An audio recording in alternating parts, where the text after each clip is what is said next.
Well, it's great to be with you tonight. Thanks so much for being here. I'm on Eastern Time. I know it's the evening, so a person most likely to fall asleep during my talk tonight is me. Just so you know, you're in great company. And what a great worship set, and what a great time to be together. It is great to be with your tribe. There is a lot of passion in the room.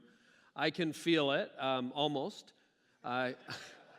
I am a former Presbyterian and a former lawyer, so I had my heart removed years ago. So this is really good for me to be in the room with you guys tonight. I switched talks. I was going to talk about this tomorrow, and then actually felt a prompting. How about that? You know, that's pretty incredible for us former Calvinists. But anyway, and thought, you know what, we got a good crew here tonight, and I just want to talk about sort of ministry and life. And so tomorrow night will be more of a training, a teaching on leadership principles, but tonight I want to talk about us. But before we get there, any car enthusiasts in the room? Anybody love automobiles? Anybody? Yeah, me too. I'm a pastor, so I like other people's cars. Okay, that's how that works. But when I was a little kid, I was like that 8-year-old who really wanted to learn how to drive and sat behind my dad as he drove and learned what every pedal and every knob and every button did. And somewhere along the line, before I got my license, I heard of this mythical thing called the Autobahn in Germany. You know what I'm talking about?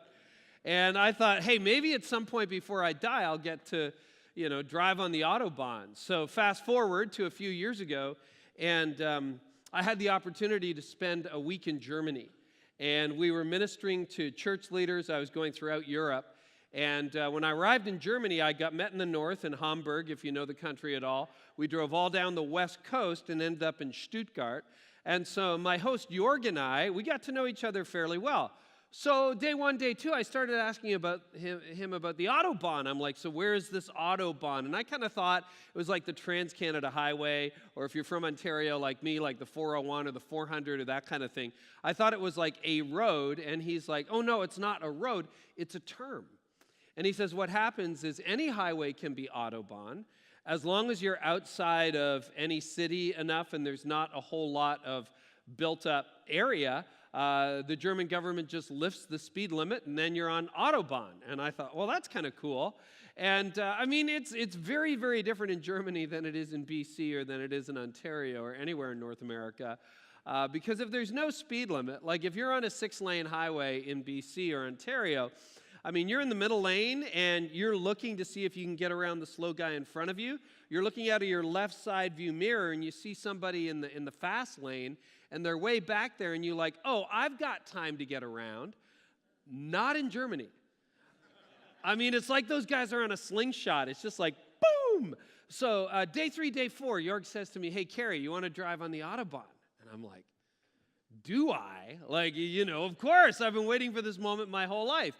So we get into this area a couple hours north of Stuttgart. He pulls over to a gas station. I get out. We switch seats. And I get ready to go. And so he says, you ready? I'm like, yeah, I'm ready. And so we pull back out on the highway. And I start to go, 50, 70, 80, 100 kilometers an hour, 110 kilometers an hour, 120, 130, 150. 160. At this point, I say to him, in my country, we'd go to jail for this, and I get to do this legally. I was so excited. 170, 180, took it up to 190, got it up to 193 kilometers an hour.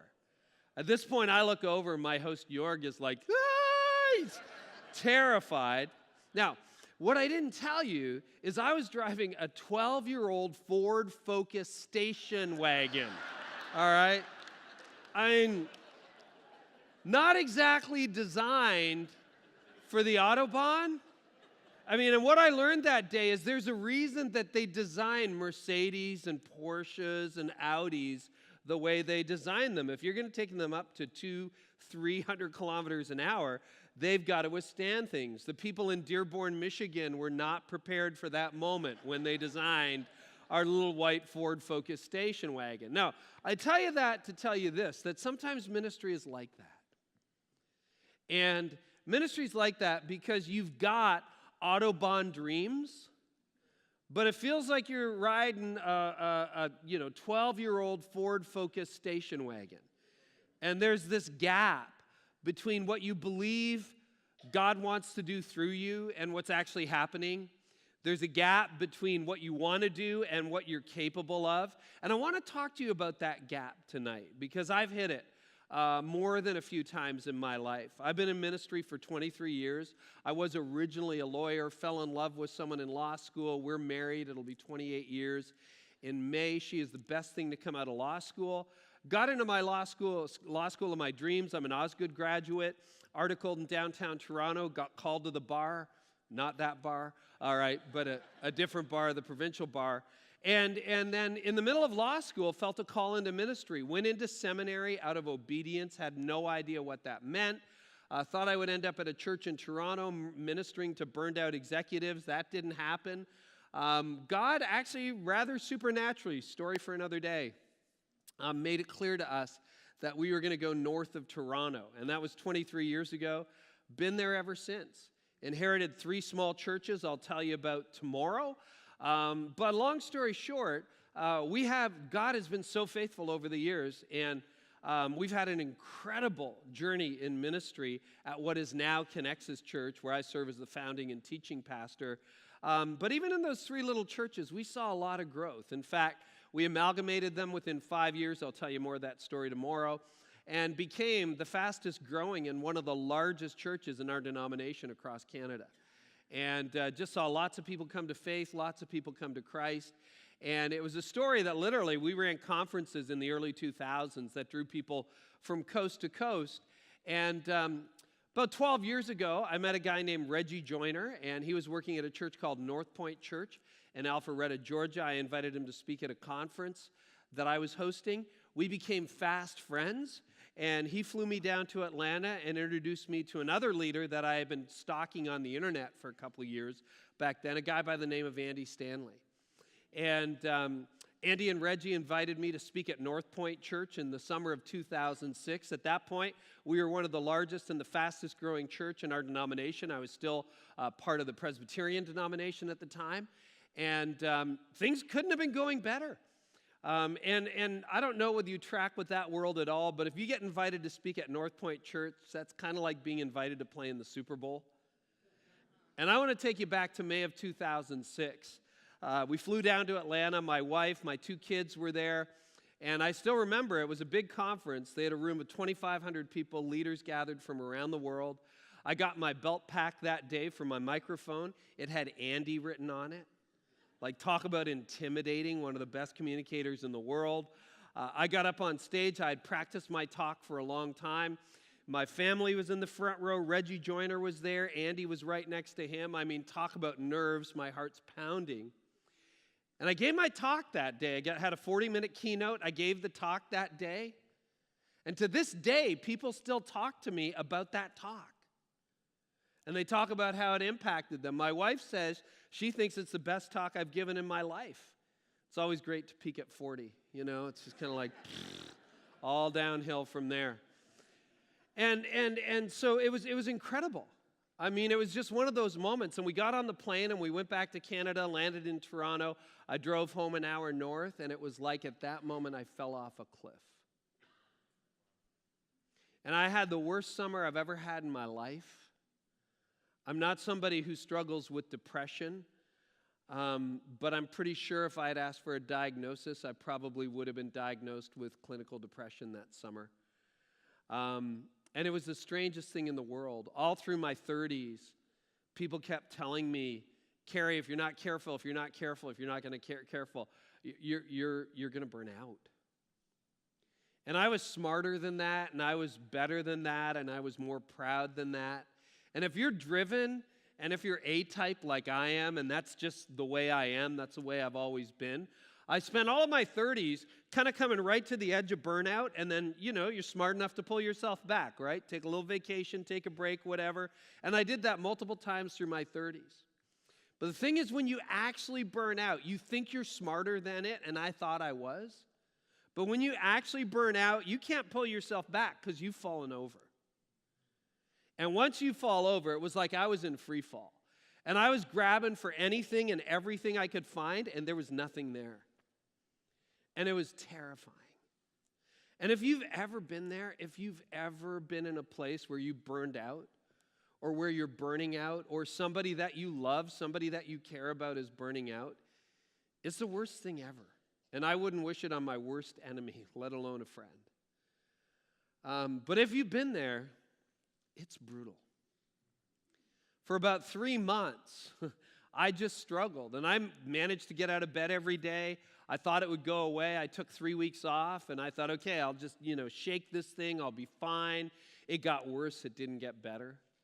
Finally, I went to my elders during that vacation, and I said, guys, I don't know what's wrong, but something is terribly wrong, and I don't know how to fix it. I'm in tears. I said, I've lost my passion. My heart feels like it died. I don't know what's going on. I haven't got any energy. I haven't got any focus. And they were incredible. They were very supportive, and I know not everyone is blessed with a church that is that supportive and that understanding. And they said, do you want a sabbatical? And I said, listen, if I take a sabbatical, I don't think I'll ever come back. So no, I don't want a sabbatical. If you can show me some grace, I'll do my best. And I got up a month later, and I started preaching again. And not a whole lot of people knew what I was going through, but, there's muscle memory there. And so I wrote my talks. I gave the first sermon, I'd given it a little while. And the elders all came up to me, and they said, man, you crushed that one. You knocked it out of the park. And I'm like, you don't know what it feels like on the inside. Because on the inside, it felt like I was still dead. And by the grace of God, I was going to see a counselor, and that was helpful, and I had people praying for me, and an incredibly supportive wife and family and church. And by the fall, I was maybe at 60, 70%, and I started to feel my heart again a little bit. Within a year, I was at 80 or 90%. But it took 4 or 5 years for me to find a new normal, and I didn't want to go back to normal because normal led me to burnout. And if you just go back to normal, you're done. And so by the grace of God, I've never felt more alive. I've never felt better in my life, and these last 12 years have been incredible. But you know what I realized, because, I couldn't really talk about it for the first few years, because when you're in the middle of it, you can't really help anybody. But over the last few years, I've started talking about it a little bit, and I am shocked. At first, I thought, it's for people 40 and over. That's what happens when you're 40 or over. And then I remember the first time I gave the talk in Atlanta, it was to a room of about 1,000 leaders. And I said to people, hey, if you're in your 20s or 30s, this is going to be completely irrelevant. Don't even listen, or take notes and, squirrel it away for someday. And when I was finished, there was a long line of 20 to 30-year-olds with tears in their eyes going, this is me. And if it's never happened to you, amazing. And I hope it never does. But it has to some of you. And for some of you, that was years ago. For some of you, it's pretty recent. For some of you, it's right now. And some of you are wondering, gosh, is that me? Is that where I'm heading? Or maybe you're helping people through it. And I just want to share some reflections as I've thought back, as I prayed about that. And I'm like, God, what was going on in my life? What was happening to lead me to a place where it got dark enough that I couldn't even see the light anymore? And I never stopped believing. I never lost my faith. I just couldn't feel anything. You feel like your prayers are bouncing off the ceiling, like you're just reading words, and where's God in the middle of all this? And by the grace of God, I've come back. But how do so many people end up there? Why is it that some of you, and I'm amazed, 50 years in ministry, incredible. Thank you. Thank you for that gift, and thank you because I know that came at a cost. So thank you. But for so many of you, you just know people who have been in that situation. And why does it happen to so many that people who started 50 years ago, they may still be alive, but they're not in ministry anymore? And some of you who are recent grads, 5 years, 10 years, 15 years, you've got colleagues who started out, they love Jesus, and maybe they still love Jesus, they're just I can't do church anymore. Or maybe they don't even love Jesus anymore. And why is that? And as I was reflecting about it, I thought, you know what it is? Ministry creates the perfect storm.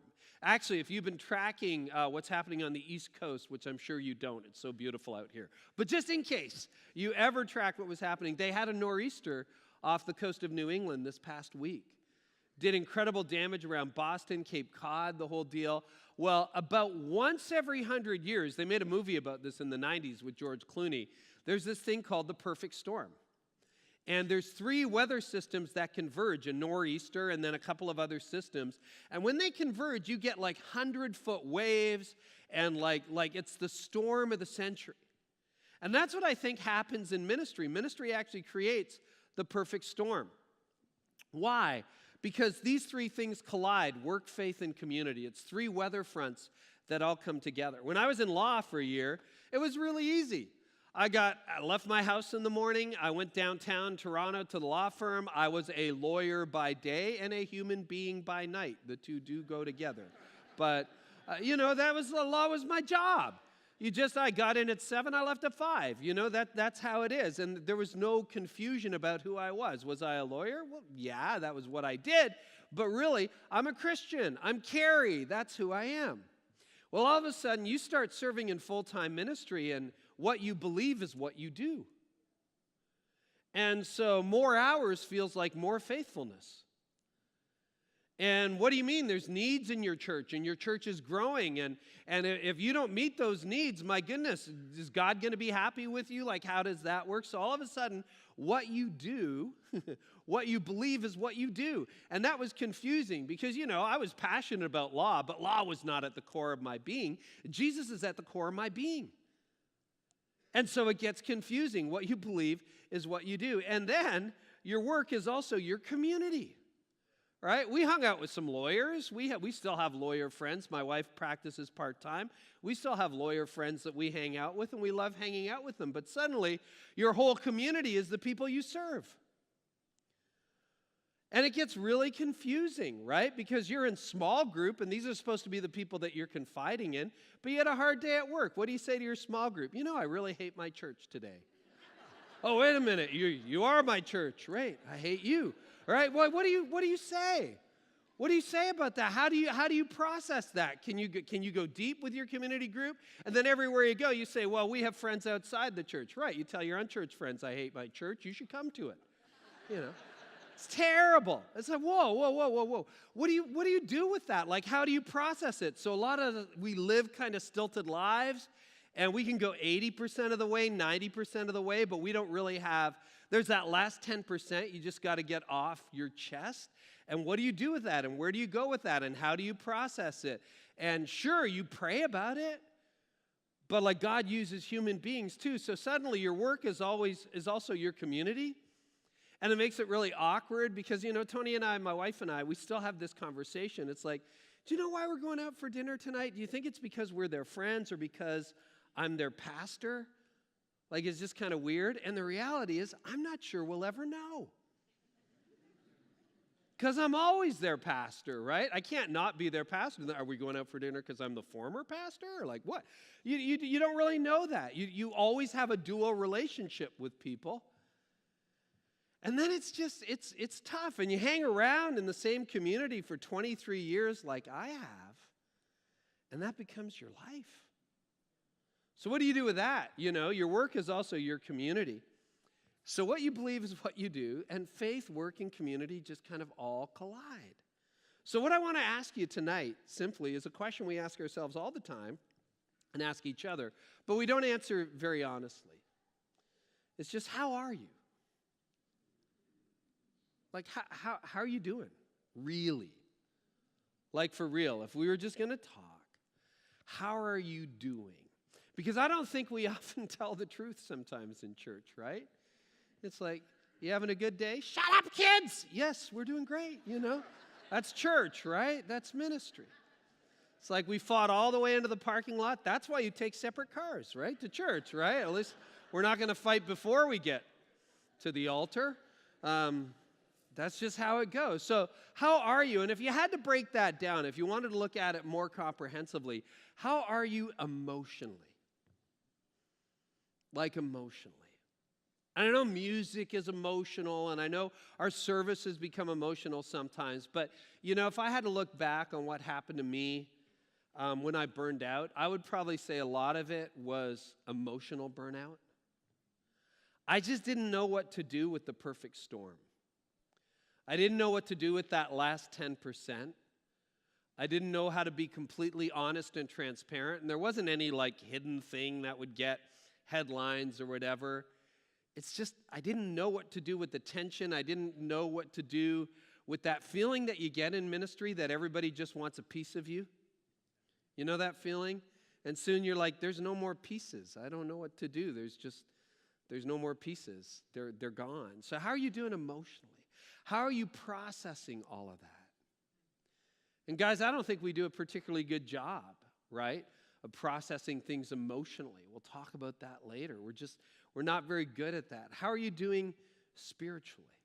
Spiritually.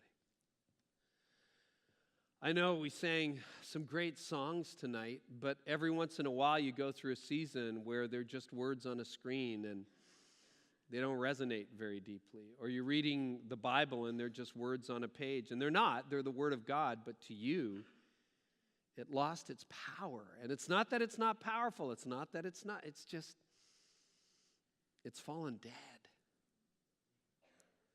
And you feel like your prayers are bouncing off the ceiling. And it's been a long time since you really had any connection with God.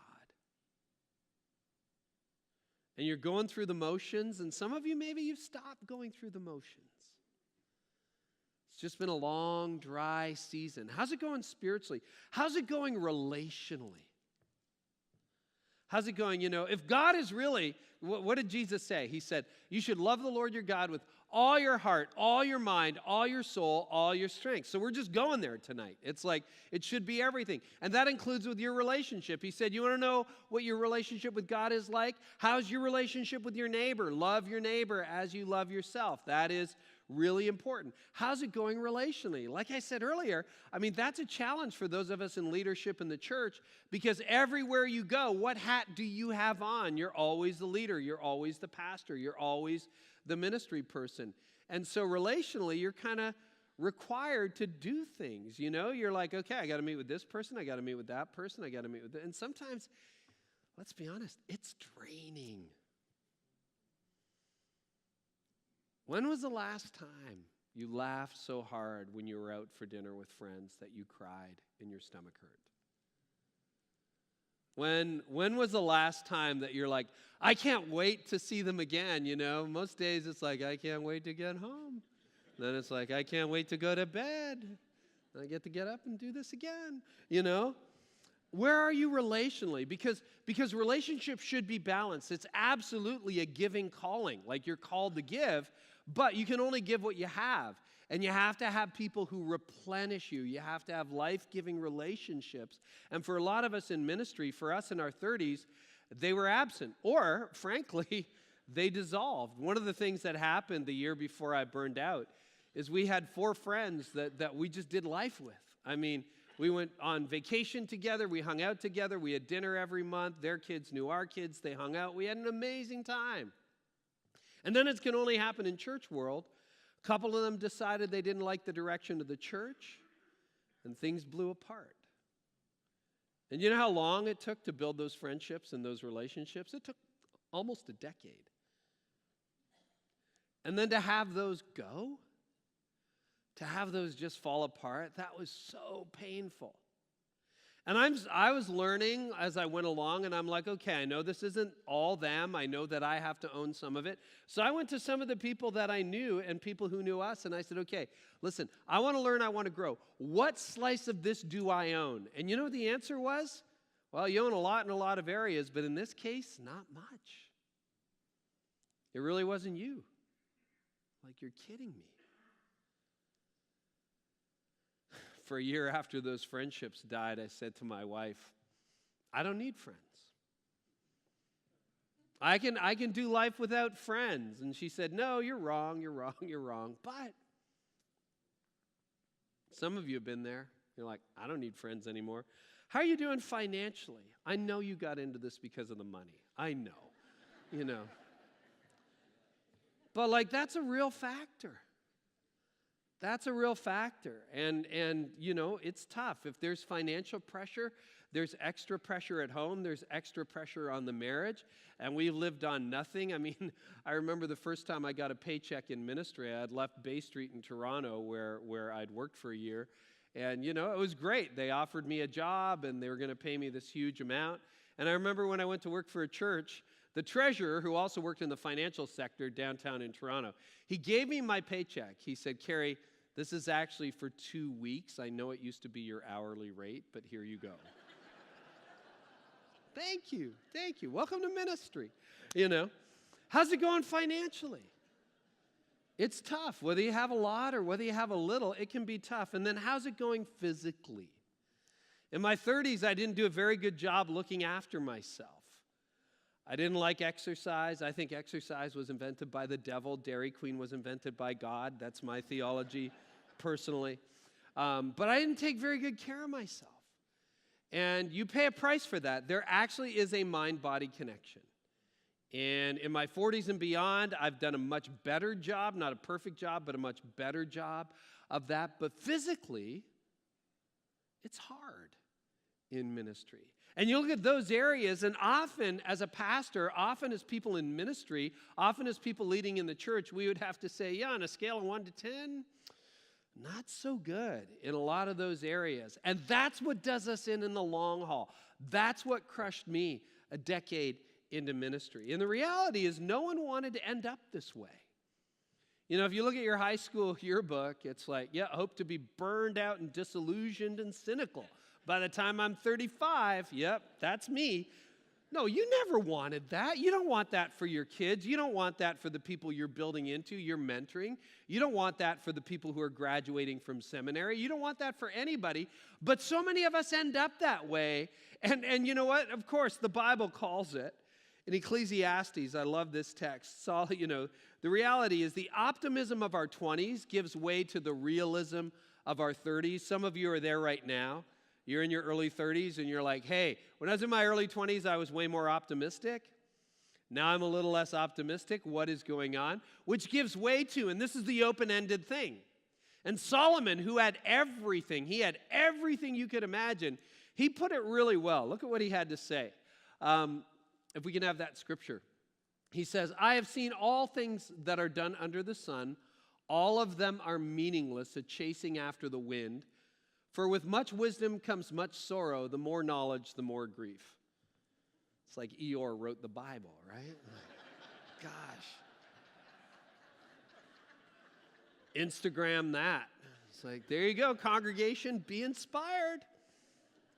But there's truth to that, right? The truth is, the more you know, the less hopeful you become. The more cynical you become. You see, it's one thing to say, oh, you should make great friendships in the church. And then you make a few great friendships in the church, and then they break your heart. And then you're like, I don't need any friends, right? You see a new family come into your church, you're like, these people are going to be amazing. And then 6 months later, they're walking out the door. And then there's those people you forgot attended your church, right? When it grows to a certain size. Remember that? And they leave. And one day you're shopping for groceries and you're heading down the cereal aisle, and all of a sudden at the end of the aisle, you see them right over there, and you're like, oh, those people. And then suddenly you realize they left, like maybe 6 months, a year ago. And then what do? It's like, I don't need cereal that much, right? So back up and away you go. Hopefully they didn't see you. We've all been there. And then what happens? What happens is we find ourselves at a place where we're like, oh, I see those new people I know. They're not going to be here for long. Yeah. Oh, they're church shoppers. That's what they do. This is their 5th church in 5 years. Number 6 is coming up on year 6. And you grow cynical. And that's what Solomon says. The longer you stick at this, the more cynical you're going to become because you know too much. So the lesson is stay stupid, right? If you can just be dumb, it's like, those people look great, you know. You're never going to be cynical. That's not the lesson. But It's very easy, and this is what happens. This is what happens as you get ready to burn out and as you grow cynical and hard. It's very easy to go from believing the best to assuming the worst. And you allow your past to sabotage your present and your future. Because you're like, well, I'm not going to go on vacation with other people again. We're not going to have those people around our dinner table. No. We don't need new friends. We don't need new people. I think I'm done with ministry. I think I'm finished with that. That's where you go. That's where you end up, untended. And at some point, I think this is just true. Everyone's faith, character, and hope are tested. Everybody's. Mine, yours. It doesn't matter. If you stick around long enough, more than a few years, it's all going to get tested. Look at Jesus. He didn't even get into his ministry. He's like being tested by Satan. We all get tested. We all get tried. And I think when we run into those situations, there's really 4 options. When the pressure really gets on, when you're at a point where you're like, this isn't fun anymore. This isn't what I signed up for. Hey, I never thought ministry would be this. They never prepared this for me for this in seminary. Like, I'm not ready for this. You know what? You really have 4 options. Number 1, and this is easy, quit. It's like, and you've seen so many friends do that, right? It's just like, I can't do this anymore, sorry. And I still believe in Jesus, but I'm not doing ministry. Ministry's a meat grinder. I'm done. And some people, sadly, they quit faith too. They walk away. And I knew that summer of 2006 that I felt done, but I knew that I had enough in my mind and in my heart to know that God wasn't done with me, although I couldn't possibly see what he had left for me. I knew theologically he wasn't done with me, and I knew my calling hadn't dried up. I dried up, but my calling wasn't done, and so I didn't want to quit. And I didn't. But that's an option, and a lot of people do. You know what the second option is of the 4? Fail. And you've seen your share of this, moral failure. All that year, I just thought, don't do anything stupid. Don't do anything stupid. Don't quit your job. Don't have an affair. Don't buy a sports car. All right? Those 3 things. Now, I still want to buy a sports car. That would be amazing, back to the Autobahn. But you know what? I stayed faithful to my wife. By God's grace, that hasn't been part of our story, any unfaithfulness on either part. But you see it happen over and over and over again. Or you take stuff, money that doesn't belong to you. You do something that discredits you for a season or forever from ministry. And I remember before I burnt out, the first few years of ministry, there was a pastor up the road who had the growing church, you know, the growing church that was exploding, and he was kind of known in the town. And then all of a sudden it became revealed that he had had an affair with his assistant, the church secretary, and he showed up after he resigned in the back row of our growing church. And I remember I saw him there, and I said, you know, it was still a small enough church that I thought, I think I can go for lunch with him. So we went out for lunch one day. And I just asked him, I'll call him Bob. I said, Bob, why did you do it? I just wanted to know, like, why did you do that? Why did you do that? You had a growing church. You had an incredible thing. And you know what he said to me? I'll never forget it. He said, Carey, there was so much pressure inside. I knew I probably should resign, but I didn't have the courage, and this was easier. Now, the damage he caused was huge. But you know what? That summer I burned out. The summer it got so dark. It never justifies it, but for the first time I understood it, and I went, oh, this is how that happens. Because you're looking for any way out. Because the pain is so great. And sadly, that's an option that too many of our friends, our colleagues take. Moral failure. So you can quit. You can fail when the pressure gets intense. There's a third option, and I saw it happen all the time. I call it stay. Passion's gone. Joy's gone. Mission's gone. But you can't afford to retire. So you just stay. And you're like, well, they're not going to fire me. I'm not going to quit. And you know what? I was surrounded by people 20 years my senior who had done this somewhere along the line. I don't know whether there never was a fire, but if there was a fire, it went out. But they didn't go out. And that's a problem. Because the passion of your people will never be bigger than the passion of the leader. And if you want to be passionate around your mission, you got to find a way to make that come alive again and again. And I saw way too many people in their 40s or 50s or beyond who were staying but who had lost their authority, who had lost their love for Jesus. And I promised myself, that'll never be me. But when I hit that wall, I'm like, oh, I get it now. I get it. It's easy just to phone it in. It's easy just to go through the motions. And, I knew people who had a number, right? It's like, my age plus years of service, ding, ding, ding. When that bell rings, I'm gone. So you just stay. You just stay. But that's not ministry. And then there's a fourth option, and this is the minority. This is a few people find it, but I think it's so powerful, and I call it thrive. Like, sure, you can quit. There can be moral failure. You can just stay, or you can thrive. And I thought, that's what I got to figure out how to do. I got to figure out how to come back, and we got to figure out a way, like, how can you be in this for decades? How can you be in this 20, 30, 40, 50 years and thrive? How can you get to the point where at 70 or 80, you are more alive and vibrant than you were at 30 or 40? How do you get to that place? And some people find it. Some people find it. And here's what I wrote down years ago. People who thrive see life for what it really is, but keep their hearts fully engaged. They're not dumb. They're like, yep, people will betray you. Yeah, people come and people go. But you know what I was ready to do that summer? I was ready to pull all my punches. I was ready to keep my heart in a case.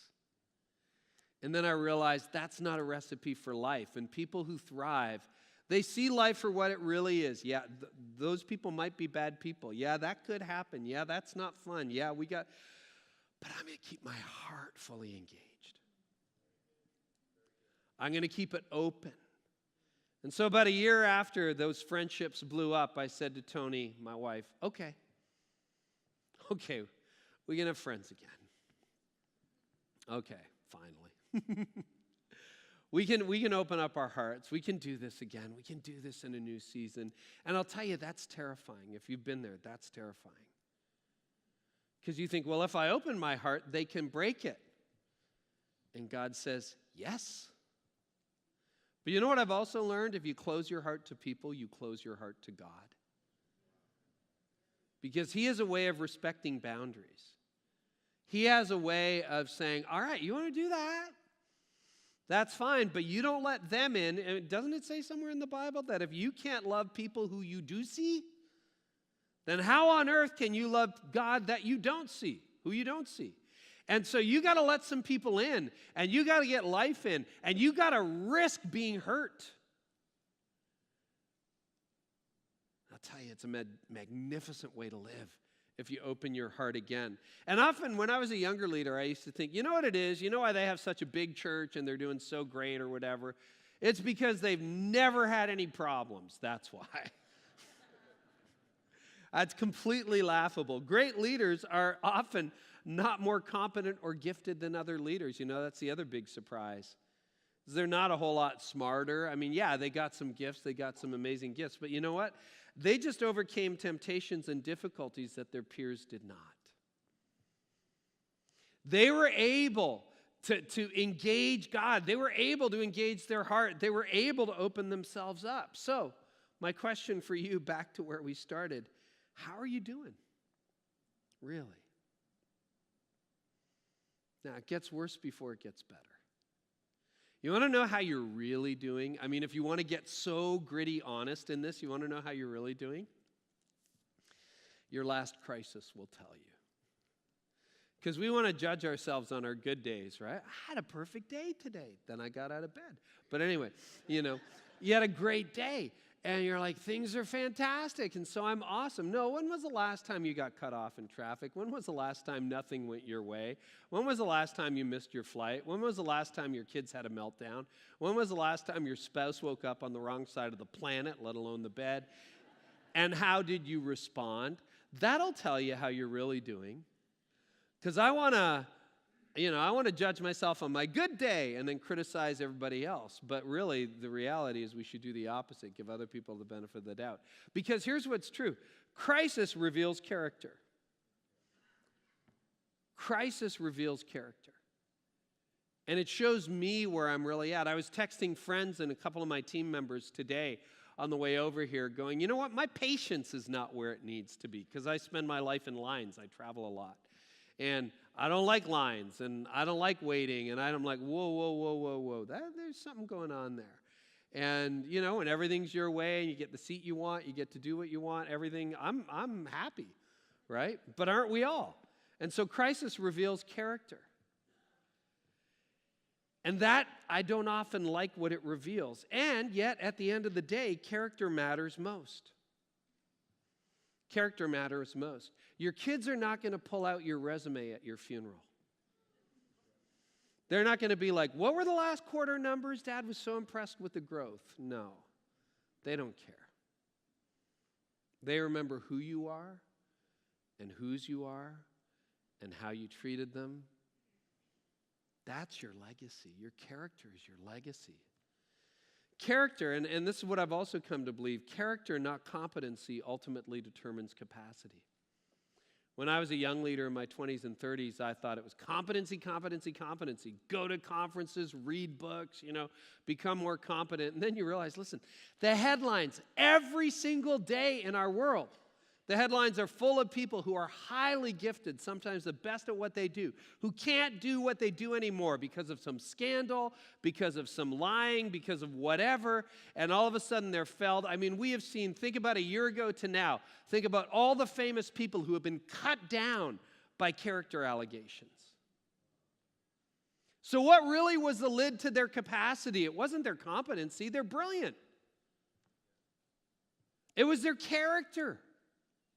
And at the end of the day, that's the thing that God cares about most. It's our character. It's who we are that we bring into everything we do. Who you are determines the kind of follower of Jesus you are, the husband or wife you are, the parent you are, the friend you are, the neighbor you are, the teammate you are, the colleague you are, the friend you are.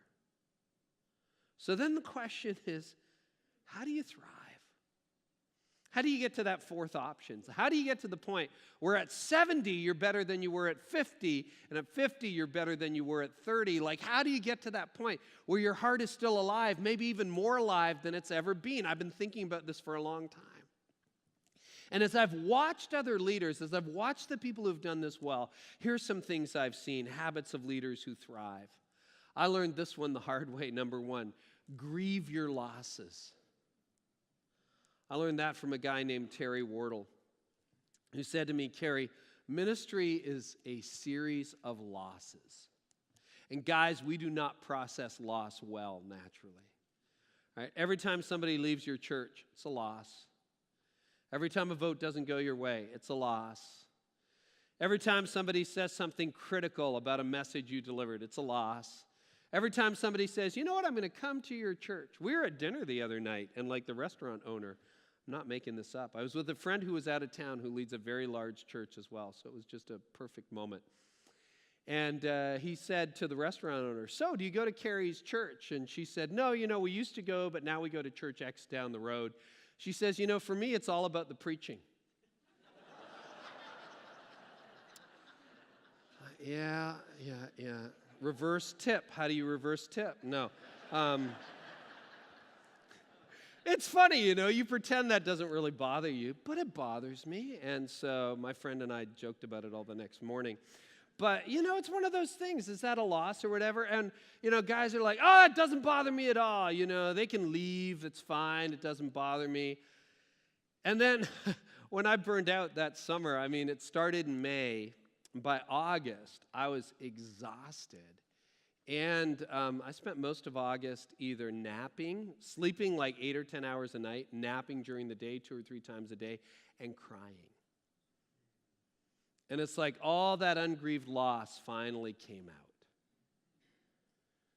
And it says in Psalm 23, doesn't it, that yea, though I walk through the valley of the shadow of death. As a guy, I want to be like, no, around the valley of the shadow of death, above the valley of the shadow of death, avoid the valley. And Jesus says, no, I come to you in the middle of it. And I always thought I could avoid those losses. I used to read the Old Testament. It's like, remember when Moses died, they declared a period of mourning. It's like, for 40 days you will mourn, O Israel. And I'm like, what is wrong with these people? Just go to the funeral, get back to work, all right?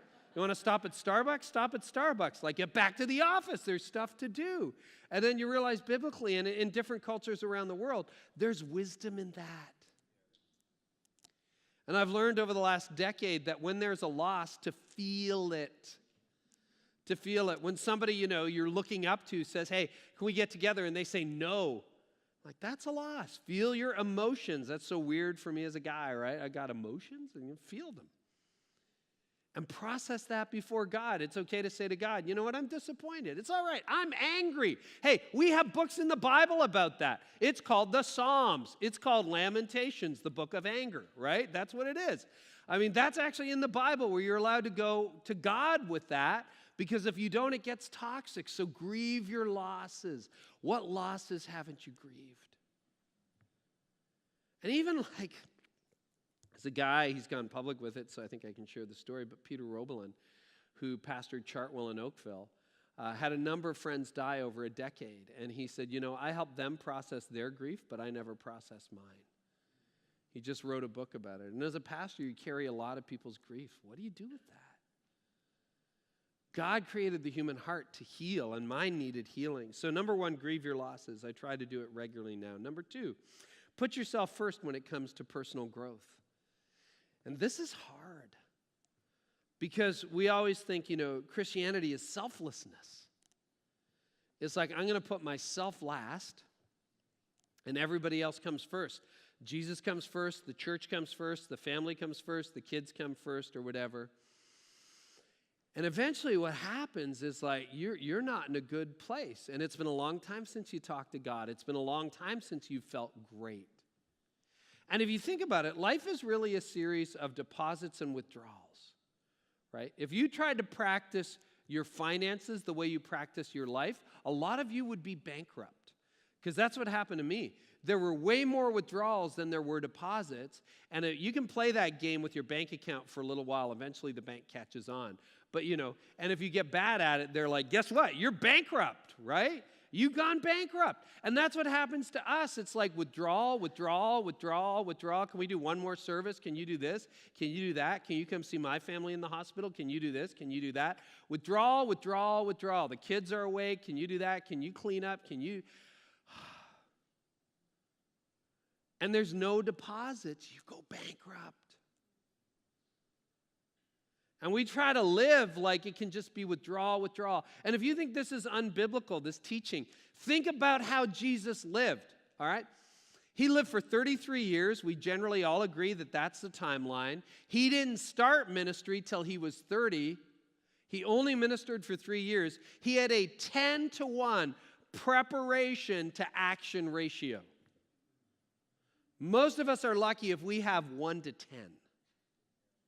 1 part preparation for 10 parts action. Jesus reversed it. And even during those 3 years when he ministered, he was always disappearing. The disciples would be like, where'd he go? I don't know. He's off praying again, asleep in the boat. Like, who knows where he went today? And they can't find him. And what's Jesus? I'm with my heavenly Father. Why? Because so much was going on in him and through him and out of him that he knew if he didn't stay connected with his heavenly Father, he had nothing to give to the woman who needed him. He had nothing to give to his disciples. He couldn't. And I'm not trying to be heretical here. He wouldn't have made it through the cross. Why do you think he stayed up all night the night before? He was fully divine and fully human. That wasn't a fait accompli. He had to lean into his heavenly Father in that moment. That's what makes the cross real. And so he realized, if I don't get right with God, if I don't have anything to give, I'm not going to be able to give to the world. And I love the world, so I'm going to take care of myself. And Jesus would cut himself off. People would be banging down the door to get in the house to be healed, and he'd be like, well, time for dinner. Let's go. Should read your Bible. It's fascinating, And he's just like, whoa, there are more people to heal. It's like, no, we're done today. And we're like, well, we'll just stay there until the last person leaves. and we're exhausted. Number 3, foster a community of accountability and support. Now, I think you should have great relationships in your church, and we do. We have some life-giving friendships that have lasted now well over a decade, and we're so thankful for them. And you should have them. But I would suggest for those of you who are on staff at a church that you need to have a few friends out of province, out of city, just people, maybe even in this room, but they live a couple hundred miles away, that you can text on a bad day and that you can just stay in touch with. I have friends like that. After I burned out, I developed a network of people like that. And sometimes I call them. I remember one day in the office 7 or 8 years ago, I was really upset because the vent in my office wasn't right. And I actually got into a moment where I was on top of a desk, trying to make it right, and saying to some of the staff, now who is going to fix this by 10 o'clock? And then I realized, I'm being a complete idiot. And so I fired myself that day, and I walked out of the office, and I'm like, I don't know, it was spring or something, so I'm at this greenhouse buying plants for my house, talking to a friend in Atlanta going, I am absolutely crazy, do you know that? And I asked him, what would an emotionally intelligent person do in a situation like that? Clearly not what I did. And so we just, he talked me off the ledge, and I went back and apologized, and I think hired someone to fix the vent. I don't know. But, you have to have that accountability and support. You got to have those people who love you and don't need anything from you, and you don't work for them, and they don't work for you, and you can't hire them or fire them, and they can't hire you or fire you. They're just there to pray for you and encourage you. And so foster a community of accountability and support. The most dangerous leader is the isolated leader. And nobody knows the truth. That is so dangerous. And that's where isolation, solitude is a gift from God. Isolation is a tool of the enemy. And Satan loves to use isolation. God uses solitude, but they're different things. And then number 4, never make tomorrow's decisions based on today's emotions. So many of us do that, right? That's where all your angry emails come from. It's like, I'm so mad, I'll show them. And then you're like, retract. Uh-oh, that doesn't work, right? So never make tomorrow. And people make dumb decisions. That's when they quit. That's when they say things they can't take back. And we'll talk about this more tomorrow. If you just take 24 hours and you relax, you're like, whew, okay. But don't. And I'm so thankful looking back on it that I didn't quit that summer, that I didn't do something stupid that I would regret or that would rewrite my family story, my kids' story, my congregation story. I'm so thankful. I really do want to buy a sports car, but that's another thing. Number 5, finally, persevere. Just persevere. I think it was Eugene Peterson's first book that's called A Long Obedience in the Same Direction.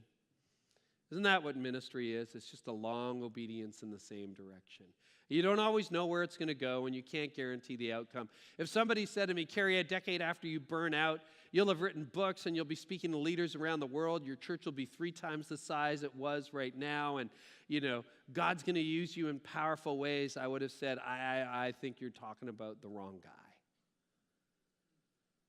But you know what? God does amazing things in a renewed heart. And you just need to persevere. And I'm absolutely convinced too many people quit moments before their critical breakthrough. I really believe that. It gets darkest before the dawn. You know where I see this all the time? I saw it today. It's like on your GPS, right? So I'm trying to find the hotel and everything. And I always convince myself the GPS is wrong and I know better. Do you play that game? Yeah. It's better than maps, but not much. And so I'm always like, okay, and then I'll pull over and I'll stop and I'll look at it, and it's always right around the corner. I'm always ready to quit moments before I find where I'm trying to go, and I think ministry is like that. And I want you to think, what if your best days are ahead of you, not behind you? So don't quit, because if you quit, you're going to forfeit your role in the story. There's this the Bible's so rich, and it tells us so much that we often miss, but the dialogue between Moses and God is so incredible. in Numbers and Deuteronomy and parts of Exodus. You know, there are times where Moses is like, God, I'm so sick of these people, I'll just smite them all. And God is like, no, you can't do that. And then there's the next chapter, God's like, Moses, I'm so sick of these people, I'm going to smoke them. Like literally, that's in the Bible. And Moses is like, you can't, you're God. And God's like, oh yeah, you're right. It's actually in the scripture. But what would have happened, right? And Moses at times, he's like, okay, I wanted to kill the people, we can't kill the people. You wanted to kill the people, we can't kill the people. I just want to quit. And God's like, you can't quit. But what if Moses had? He would have said, okay, Joshua, going to get you ready a little early. And that's the reality. God's going to do what God's going to do. And he doesn't need you. He invited you. He wants you, but he doesn't need you. If you just decide, I quit, I'm done, I'm not paying attention to any of this, I'm writing a different story, God will say, okay. The gates of hell are not going to prevail against my kingdom, so I'm just going to find somebody else. And God is writing an incredible story in you, and God is writing an incredible story through you, and I don't want you to forfeit your role in the story. Because God is faithful, and he makes dead hearts live again. I really believe, and just a word as we sort of wrap up tonight, if you're in that season right now, I'm going to pray for you. And I had a friend fly up from the South a couple years ago, and he was in a tough season, and it's hard. He took a 30-day sabbatical. And he said, Carey, I need to recover in 30 days. I said, Jeff, it doesn't work that way. He came up on day 15. He's like, it's not going very well. I'm not recovering. And we were up in Muskoka, which is north of Toronto, walking down to a beautiful lake at this resort. And I'm praying with him, and it's 9 years out on the other side of my burnout at the time. And as I'm talking to him, I'm starting to cry and get emotional. And it was the first time I actually felt grateful that I burned out, because it's so painful, but I realized that God was using that to help my friend Jeff. And I said to him, Jeff, you're not going to wrap this up in another 15 days, okay? You're just not going to do it. But I said, let God go deep. And if he wants to take 6 months, he's going to take 6 months. And if he needs to take a year, let him take a year. Drill down, keep going back to the Christian counselor, keep getting help, do what it takes to get better. And then I said to him, Jeff, if God wants to go deep, it's because God wants to take you far. And the two are related. The deeper you go, the further you can go. And so if you're in that season right now, or you're wishing it was over like yesterday, and if you're in it, I get it. I wished it was over yesterday. Let him go deep. Because if God needs to do some soul surgery, which he had to do on me, and he needs to continue to do on me, if God wants to do some soul surgery, it's because he loves you.